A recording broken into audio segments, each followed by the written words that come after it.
We were at ASH 2018, and earlier this year there was a paper published in Experimental Hematology, and it was a review paper entitled Venetoclax, A New Wave in Hemato-Oncology. And now we're reporting the results of a phase 2 study, and it is in the setting of relapsed refractory multiple myeloma, specifically Venetoclax plus the second generation proteasome inhibitor Carfilzomib and dexamethasone. And to talk about this, I'm with Dr. Luciano J. Costa, who is an MD and a PhD. He's an associate professor at the University of Alabama at Birmingham. What is it about Venetoclax that makes this a new wave?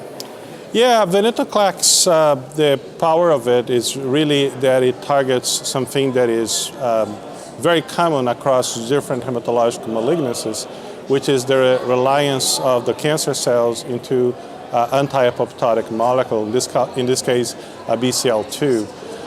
We know some malignancies like CLL is highly dependent on BCL2, therefore the very potent single agent activity with Venetoclax. Others like myeloma are not so much, perhaps with the exception of the 11-14 translocated multiple myeloma.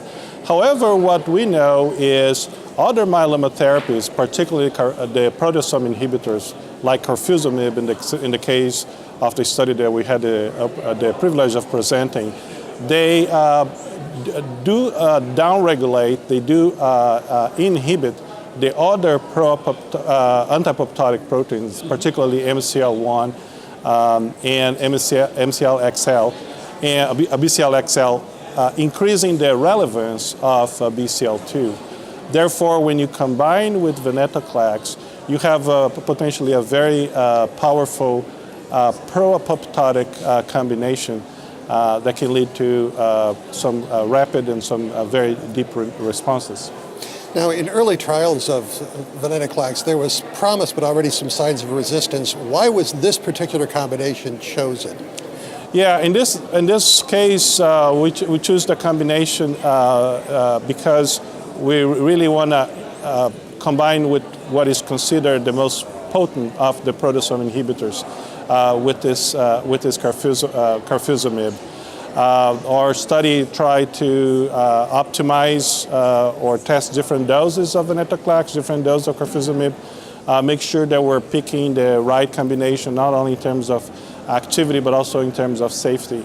And it was a good surprise to see that across different cohorts, with 2 different levels of Venetoclax, 2 different levels of Carfilzomib, the combination was very well tolerated, and we're able to expand the study using the 70 milligrams per square meter of Carfilzomib once a week, which, as shown in the ARROW study earlier this year, it's a very active and a very also convenient way to use this agent.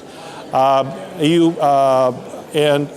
of course, we lack a comparator arm to tell really how much Venetoclax is adding to the benefit. When you do comparison across studies, there's a suggestion that this result is better than you would expect just with single agent Carfilzomib, but of course we need confirmatory data. You touch on a very important point that is, resistance can emerge, and there are some patients on the trial who exit the trial due to progression. And I think we're only scratching the surface of how to understand how people, how cancer that is once sensitive to a particular drug or combination becomes resistant. And that applies to BCL2 inhibitors. It could be, again, upregulation of other anti-apoptotic molecules, but also in the terms of proteasome inhibitors. I mean, for patients who were refractory to the last line of therapy, you saw really good overall response rates. And when you dug into specific patient populations, who did best? So the patients who do best are the patients with 11-14. And that has been seen across just about all the trials of Venetoclax in multiple myeloma. Those patients are known to have a high BCL2 to BCL-XL or BCL2 to MCL1 ratio, again telling how heavily that cell rely on BCL2. And we had 8 of those patients with 11-14, and all of them responded, and 5 of those patients had a complete remission.